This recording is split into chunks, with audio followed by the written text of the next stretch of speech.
What's going on, everyone? My name's Tenebris Infinite, and whether you're looking for something to float the void between updates and Generation Zero, or just can't get enough of this type of game, we all will be looking for a game like Generation Zero in some way or another as time goes on here.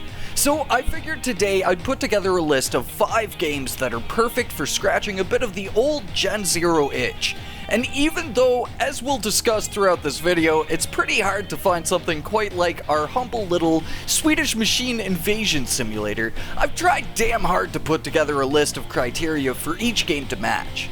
Generation Zero stands out in a bunch of different ways from other games on the market. Equal parts action and immersion in a role-playing FPS game, a massive and beautiful open world filled with dominating machines roaming the countryside, and a plot that leaves you wanting to get to the bottom of things, or just be strung along to the final moments in wonder, awe, or mystery.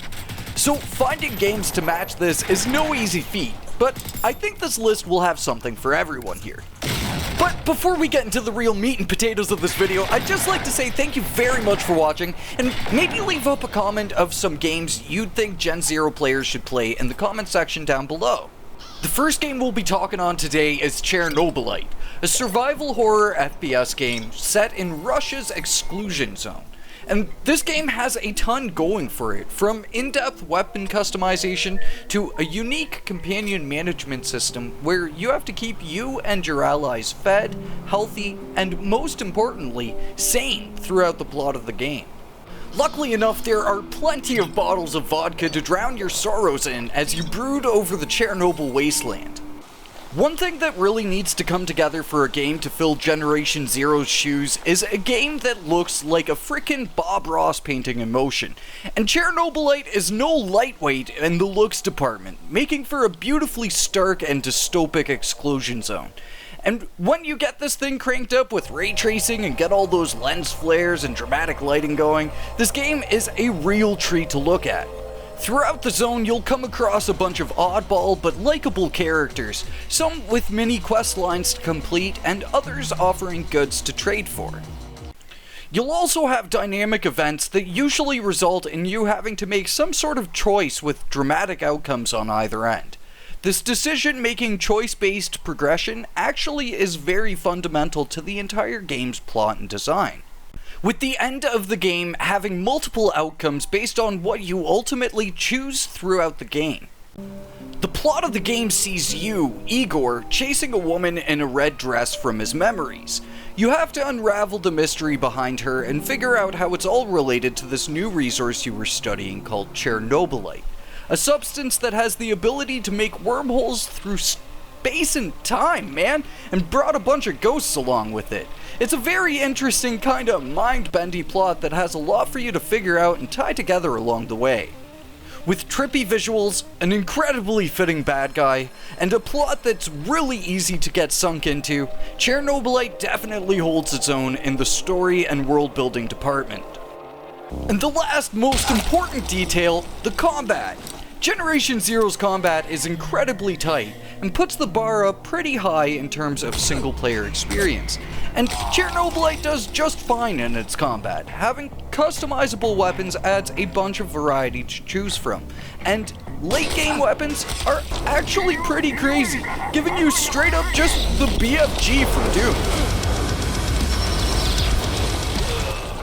Having a roaming boss that constantly does a world invasion type thing can be pretty challenging too until you get your hands on the BFG, and then it becomes a Chernobyl anime battle.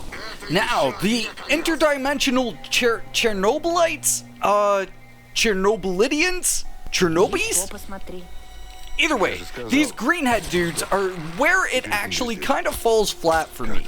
Once you figure out the whole interdimensional thing of these guys, they actually become pretty easy to take down. I always like an anomalous enemy to be more imposing. Generation Zero does this quite well with the machines, especially early game, but the ghosties in this game don't quite ever feel as threatening as they maybe could be. At least, the first time you encounter them, they can throw you for a loop though. The moment one of these dudes rips an interdimensional hole right in front of you, you'll probably take a second to go, Oh, no doubt, before you proceed to shotgun them out of existence. Light base building lets you personalize your little hole in the ground to produce resources or store the massive amounts of loot you hoard back from the zone. It's nice to get back from literally caving dudes' heads in to get back and place your potted plants just right.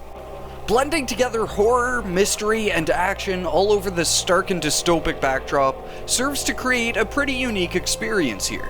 If you ever have a chance to pick it up for yourself, maybe on sale or something, Chernobylite is definitely worth your time. Now, from the surreal to the real, let's take a quick look at Hunter Call of the Wild.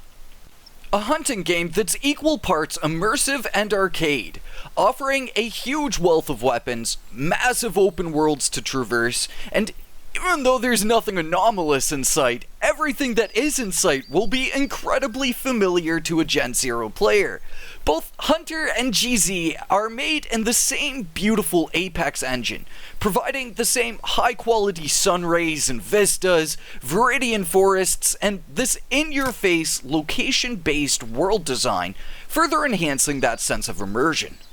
The only game on this list to share the same engine, GZ and Call of the Wild are sister games through and through. Call of the Wild offers both a great sandbox for hunting, as well as its own quirky mission system that will see you doing huntery and wildlife reserve-based stuff.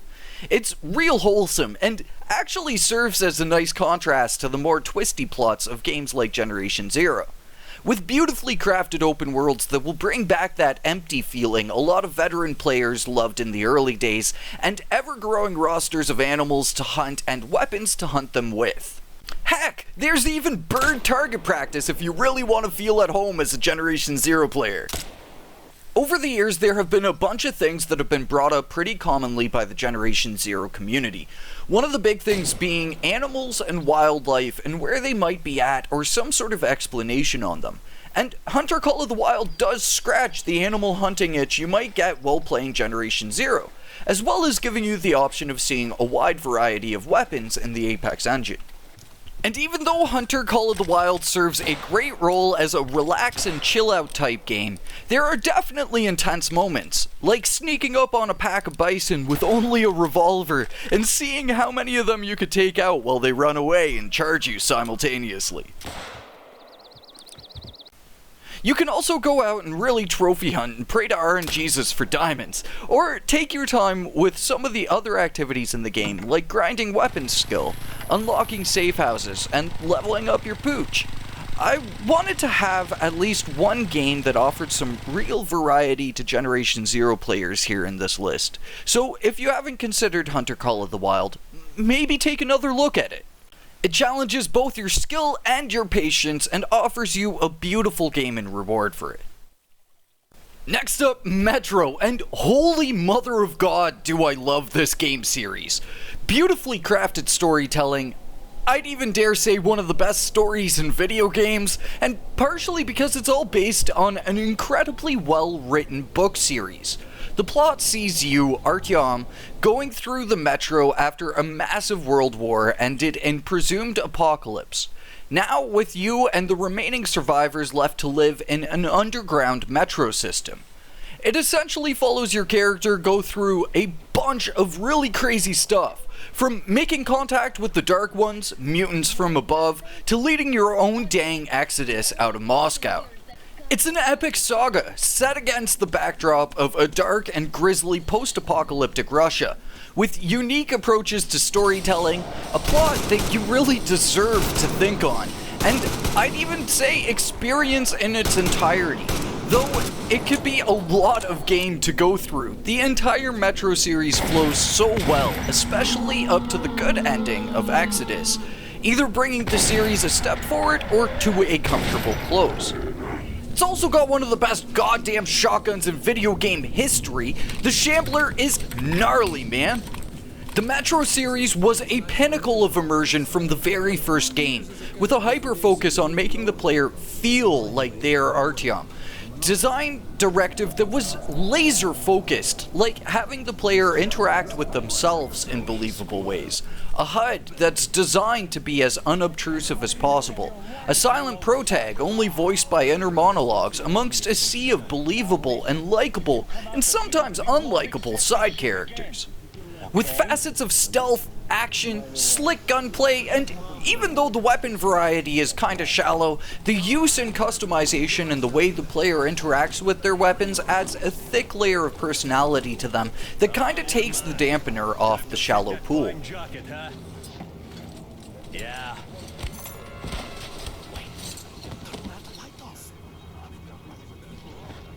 And even though the series doesn't live up to Generation Zero's massive, open, and highly detailed world, Exodus takes its first baby steps out into the open world genre with large, highly detailed maps for you to explore as you proceed along your Exodus.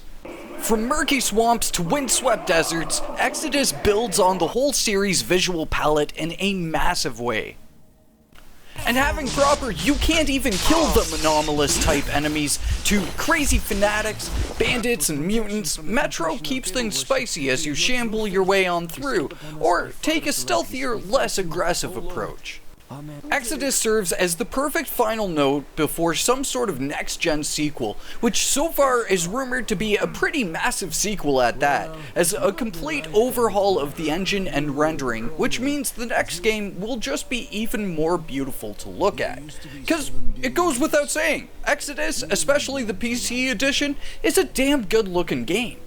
I highly advise any fan of Generation Zero to go through the whole dang Metro series, or just even replay it if you've already played it before in Generation Zero's off time. From 2033, Last Light, and then Exodus. It might be better to leave this for a longer dry spell like what we're having here right now currently, but you owe it to yourself to pick this series up.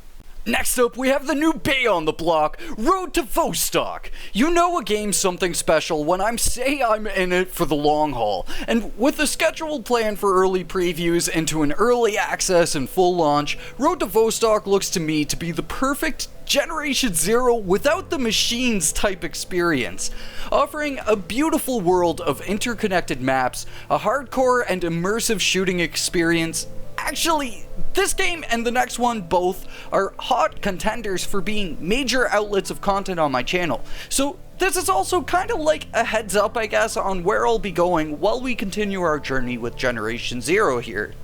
Road to Vostok is set at the border of Finland and Russia. It's the post-apocalypse and you'll have to fight to survive, making your journey across the borders into the titular area of Vostok, with permadeath, an in-depth injury system, a survival loot and trade cycle that will float between hardcore shooting experiences, and as time goes on, we'll learn even more about this promising upcoming new IP. Currently slated for PC, and honestly the most respectable way I've ever seen a developer approach a project. Simply put, this dude wants to make the best single-player survival apocalypse FPS game that he can before he considers any multiplayer or like additional platforms or anything like that. And that is so sick. So many developers bite off more than they can chew platform-wise, and it can hurt the project's overall scope and potential. The focus on this project, the open-mindedness, I've never felt so reassured in putting my support on a project. Doing something the game world rarely sees. Open communication about every facet and detail of the plan, in an uncompromising way. Road to Vostok will be the first long-time game I've picked up since I started out with Generation Zero years ago, and I'm so fucking ready for a game like this.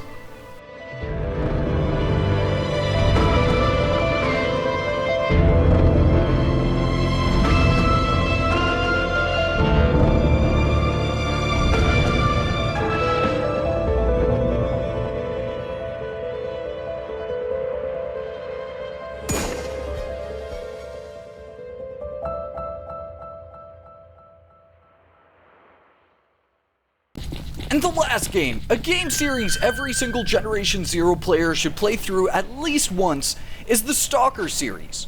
Even though a little rough around the edges visually, the game experience in these games is hands down one of the most immersive and wild zone-related experiences in video gaming.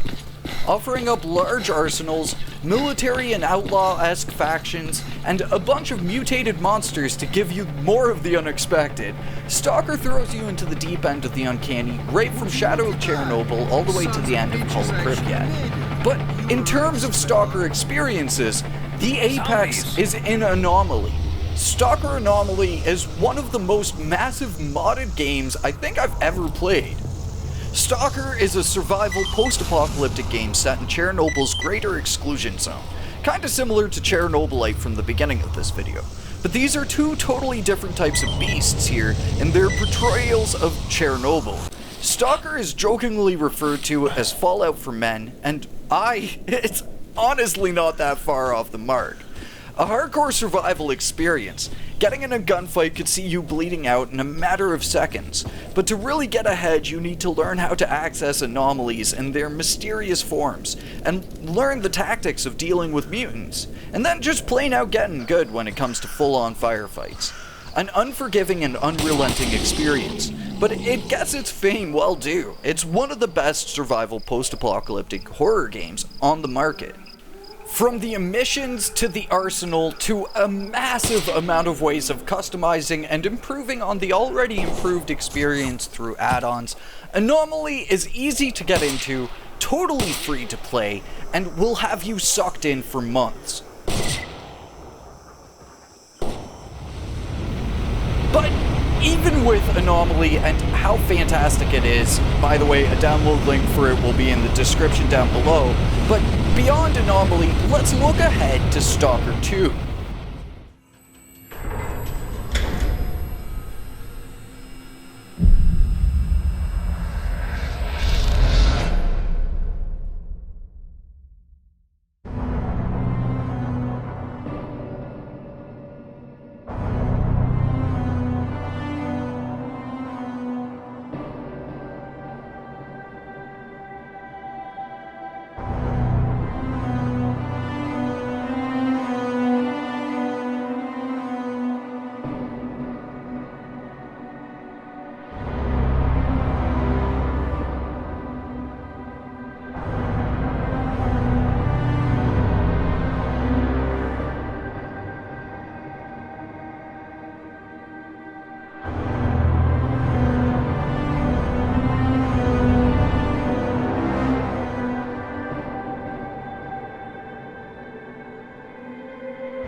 S.T.A.L.K.E.R 2 is slated to launch this December on PC and Xbox, and is looking to improve on its predecessors in the most massive of ways, from improving on the base vanilla game experience, increasing the graphical finesse to its maximum, and having full-on modding support right from launch. This game is actually the second coming of Jesus, and you can't convince me otherwise.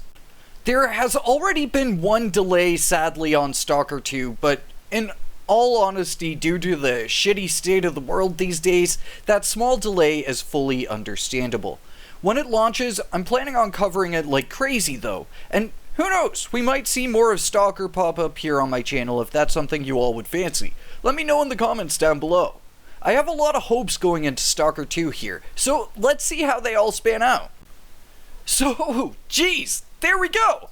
I started this video a couple months back thinking it would be easy to bang out, but this turned into a bit of a monster.